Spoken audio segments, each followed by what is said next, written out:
Everybody, it's Angelo with Angelo's Workbench.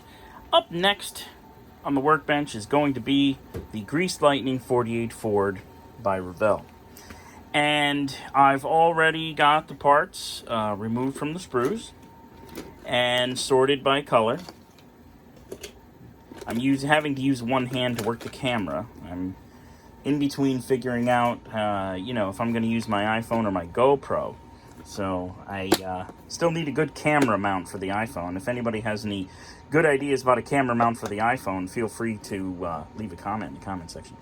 But so I've got the parts already sorted by color and removed from the sprues, cleaned up, sanded, ready to be painted. I've already actually painted the engine, the blue. I have that here.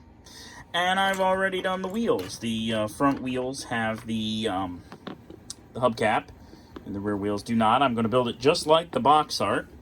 And Revell makes that pretty easy with a pretty cool set of decals, even for the interior seats, even for the damage that gets done down on Thunder Road when they're drag racing. I'll be leaving the damage off mine. But there are all the decals.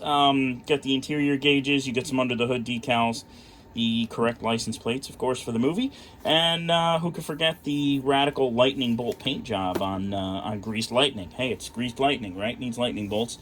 So that's what's going to be coming up soon. I wanted to talk about a couple other things. First being, I've had several requests for water-based paints. So on the Greased Lightning 48 Ford, we are going water-based. I'm going to use, and I do not know how to pronounce this. It is made by Badger Airbrush, the Steinolrez primer. I've used this a couple times. It's pretty good stuff. They sell a three kit, and I bought this. I think I bought this on Amazon.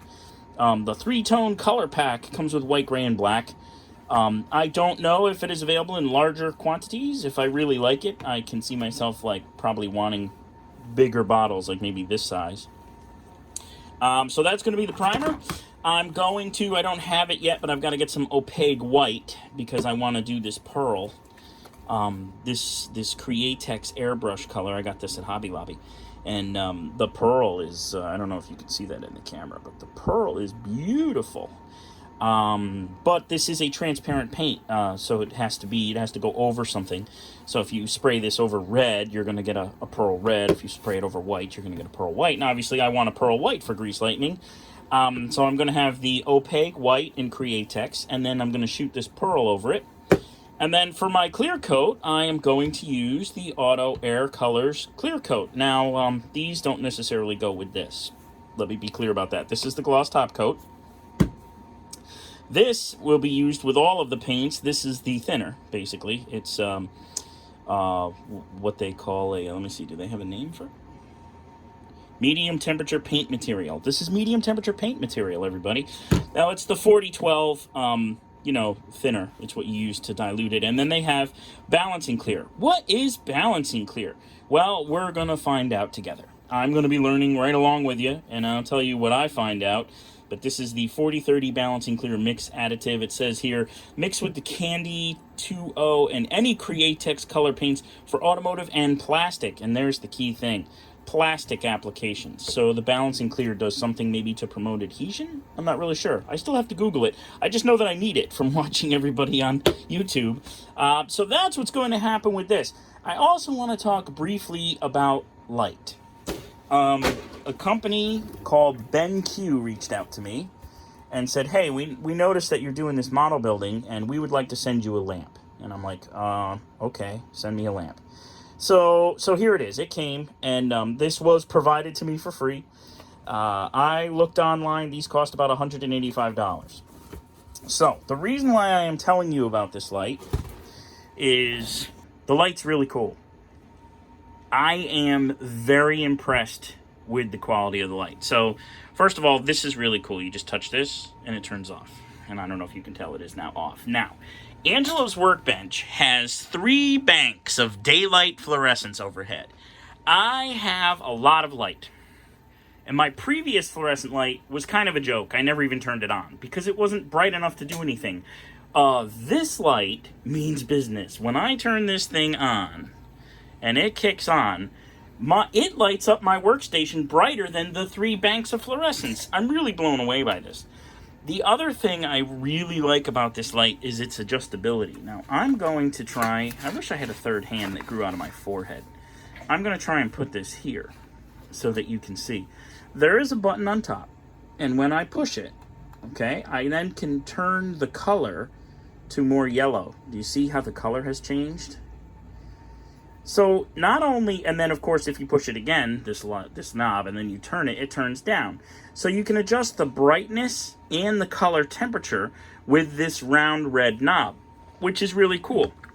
The other thing it has, if you press and hold this, there's a light sensor that detects the ambient light and automatically adjusts it to be best for your eyes, which is kind of cool. The other thing that's nice about this lamp is it is a cool shape, and it has a very strong articulating arm. So you can move this light anywhere. It's kind of hard for me to zoom out. So you can move this light anywhere. The articulating arm is cool. It has a fairly small base, but a heavy base, and you can put stuff on top of the base. So if you have a limited... Look at how bright this light is. Like, it's absolutely incredible. And if I shut this off, watch. There it goes. And I'll turn it back on. Whoop. The difference it makes on my workbench is incredible.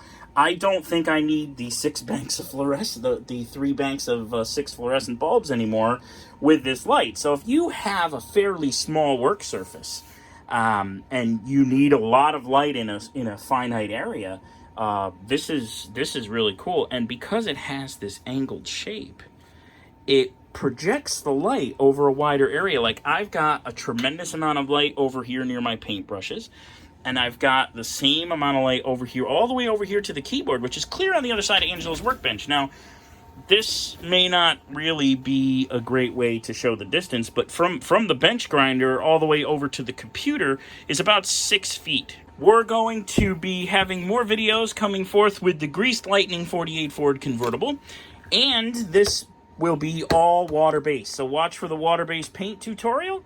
I'm Angelo, this is Angelo's Workbench, and thank you for tuning in. Go ahead and click that subscribe button if you're not already a subscriber so you won't miss the water-based paint tutorial, which is coming up soon. I've actually moved and am in a new location with a new and improved workbench. I'll include some footage of that in the next video as well. We'll see you soon, and thanks for tuning in.